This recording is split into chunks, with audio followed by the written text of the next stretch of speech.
Olá, eu sou Gabriela da Costa, sou artista e produtora cultural e estou gravando esse vídeo para compartilhar com vocês o processo que eu vivi de adaptação de um evento que foi programado para acontecer de forma presencial para o formato online.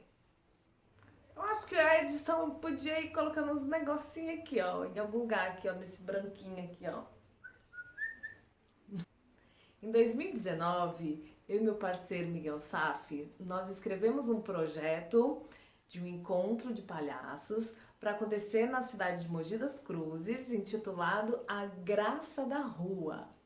Esse projeto foi proposto para o Fundo de Fomento à Cultura da cidade, o Profac, e foi a convite da nossa amiga Tatá que nós fizemos essa proposta. O nosso encontro, A Graça da Rua, foi pensado para ocupação dos espaços públicos da cidade de Mogi com a arte da palhaçaria, então espetáculos, oficinas e rodas de conversa. No entanto, faltando de uma semana e meia a duas para o evento acontecer, nós tivemos o adiamento das atividades culturais por conta da pandemia do coronavírus.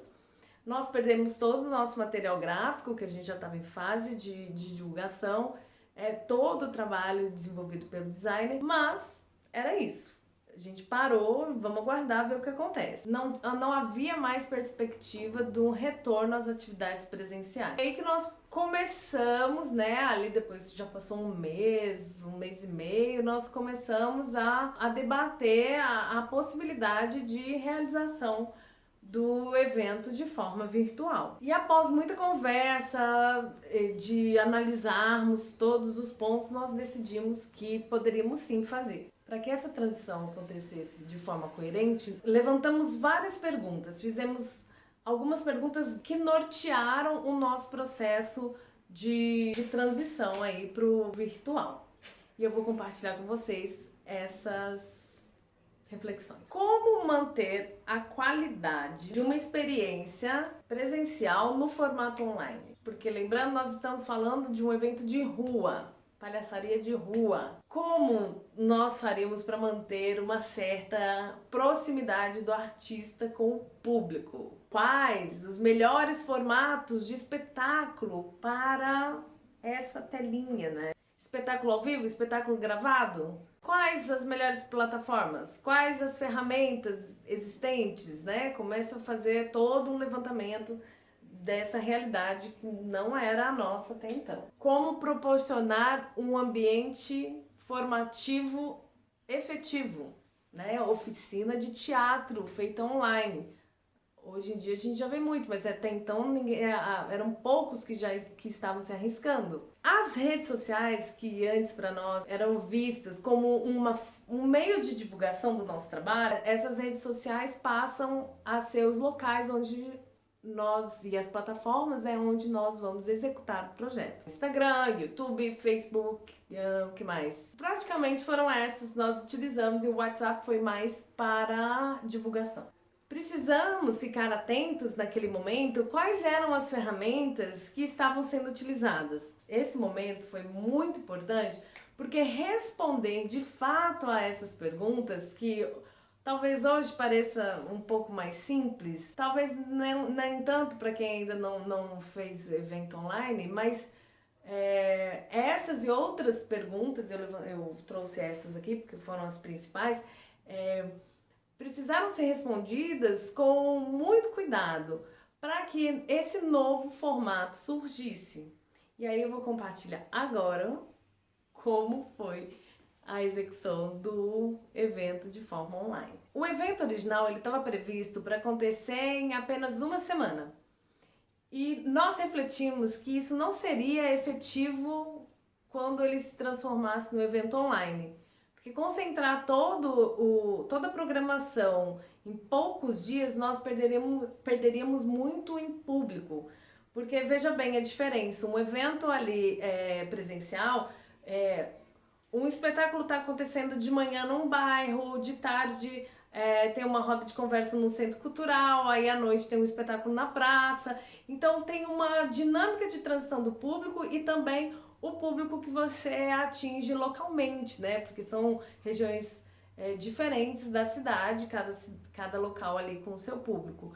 E aí quando joga tudo pro online, uma programação muito densa em poucos dias, não tem como você segurar a galera na frente da internet vendo o mesmo evento o dia inteiro. Não na dimensão desse tipo de projeto, que não é um projeto gigantesco, não é um projeto enorme, é um projeto pequeno. Então a decisão foi distribuir durante o mês de agosto nossa programação. Montamos uma grade, ficou bem interessante e eu quero compartilhar isso com vocês. Para facilitar o nosso processo de divulgação e para não ter erro de comunicação com o público, nós fizemos um formato de repetição. Então nossos eventos aconteciam sempre às quartas, quintas, sextas e sábados, sempre às 16 horas. E além disso, nós tínhamos uma repetição de tipo de conteúdo. Quarta, rodas de conversa. Quinta, live com um artista.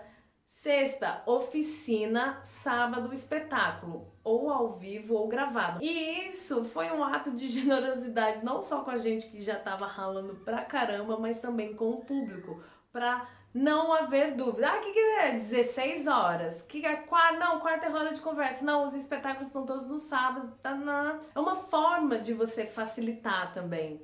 Tem uma recorrência, né, durante um período, já durante aquele mês, né? Então, facilita aí a comunicação e a organização de todos. Cada semana meio que uma temática que acompanhava aquela semana e que dava para sentir que a programação girava em torno um pouco daquele tema. As rodas de conversa. Todas elas tinham um tema específico ali do universo do circo e da palhaçaria, né, do teatro de rua. O interessante das rodas de conversa é que nós conseguimos ampliar o número, chamar artistas de fora de Mogi das Cruzes, de fora do estado de São Paulo, né? Ela foi transmitida pelo YouTube e pelo Facebook. Bate-papo.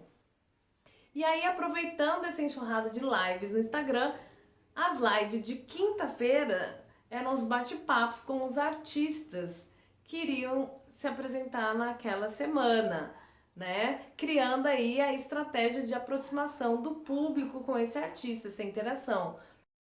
Oficinas. As oficinas aconteceram todas as sextas-feiras e esse artista que fez a live na quinta-feira era o professor da oficina da sexta. Então já vinha trazendo esse público para dentro da oficina. Por mais que as oficinas, nós abrimos inscrições, né? Tivemos todas as oficinas lotadas, né? Com o número de inscritos, de vagas que nós colocamos.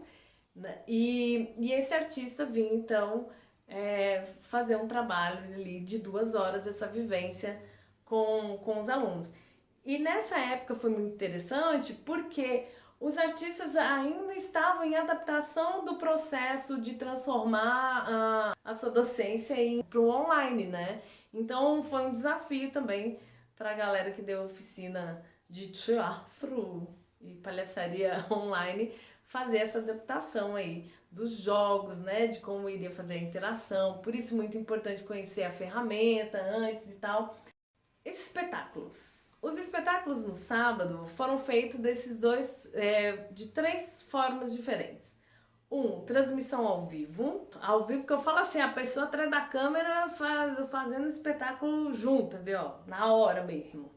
E aí também tivemos as transmissões das gravações. E ao final dos espetáculos, os artistas ali interagiam com o público, respondendo umas 4 ou 5 perguntas, dando um alô para geral, para criar também esse vínculo e ter um retorno do público. O terceiro formato foi híbrido, porque a segunda ou a terceira semana do encontro foi a temática da palhaçaria feminina.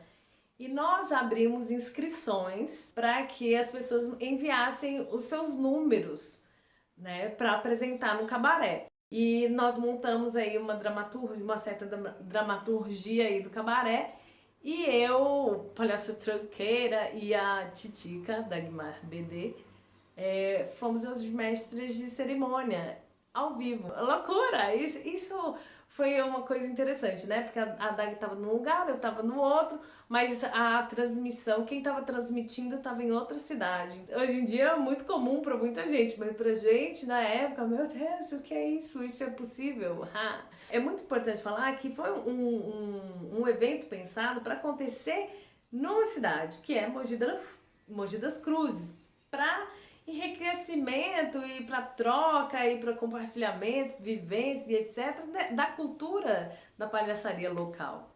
Foi muito bacana, porque além das rodas de conversa que participaram, espetáculos também, nós tivemos muitos mestres de cerimônia. Por quê?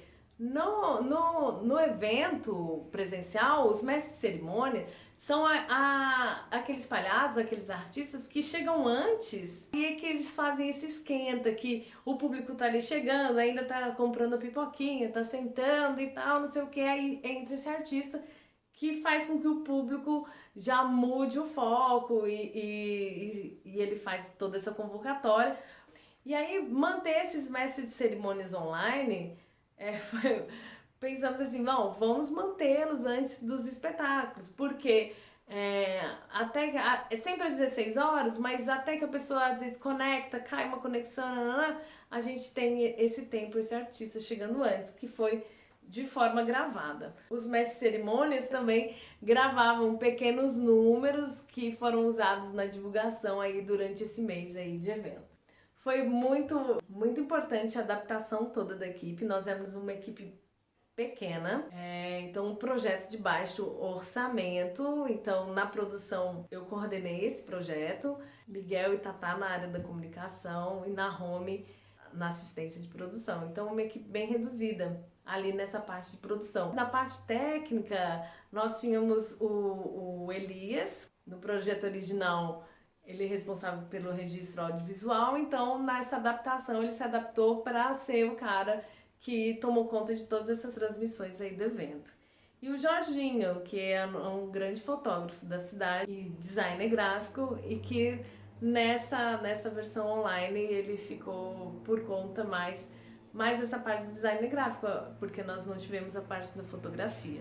Então, essa disposição das pessoas abraçarem um projeto, acreditarem nele, né? Tanto a equipe quanto os artistas que estavam confirmados, né? Nenhum artista saiu da grade, muito pelo contrário, entraram mais artistas, mas não saiu ninguém. Então foi muito bacana que todo mundo topou. Então nós ganhamos nisso, tivemos mais espetáculos, mais rodas de conversa, mais oficinas, mais trabalho e o mesmo tanto de dinheiro, né? Mas foi um processo de organização muito generoso com a arte, com a cultura em si, com o momento em que nós estávamos vivendo. Então, em agosto de 2020, nós muita gente ainda estava em casa, as escolas não estavam abertas, então nós tivemos um bom resultado de acesso.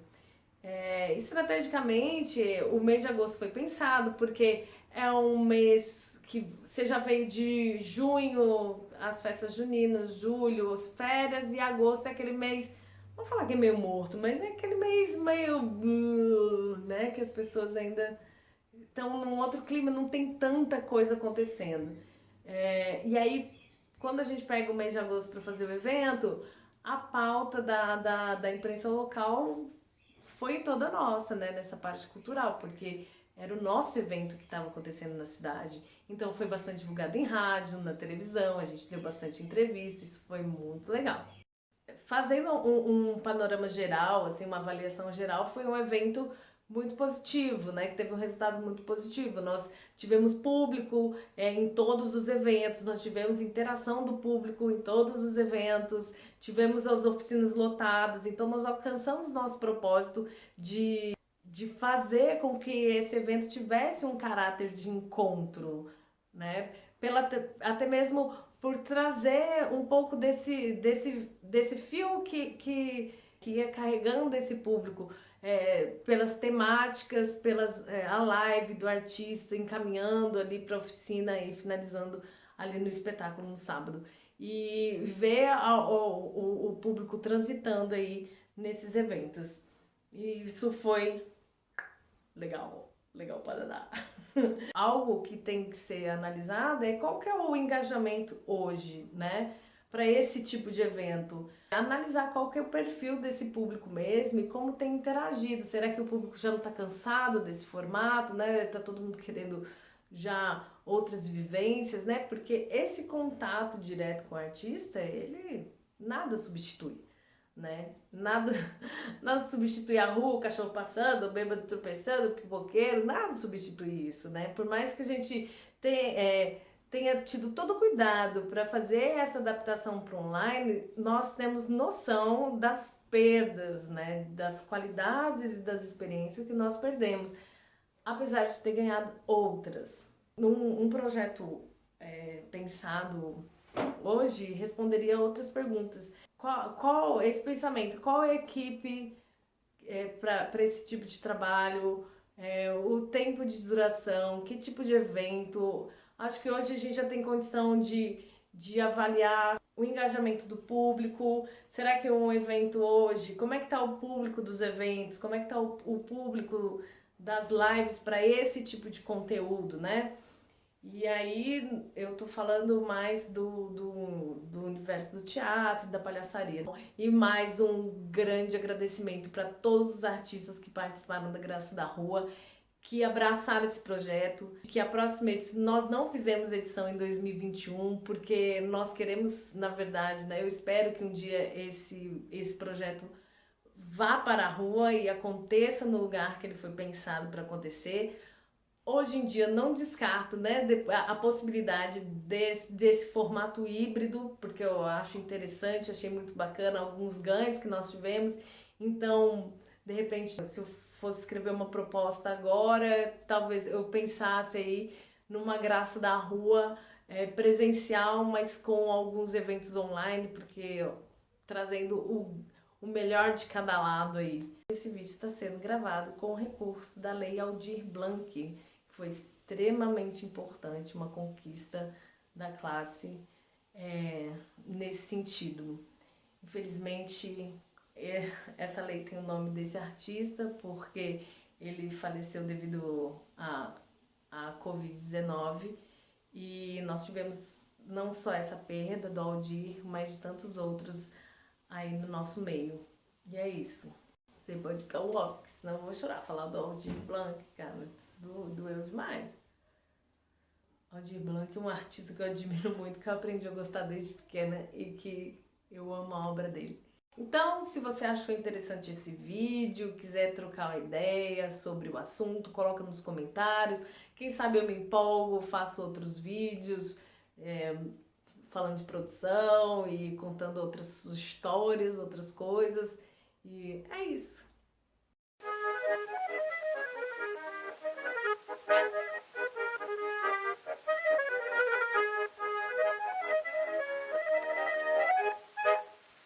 E se eu não gravei agora,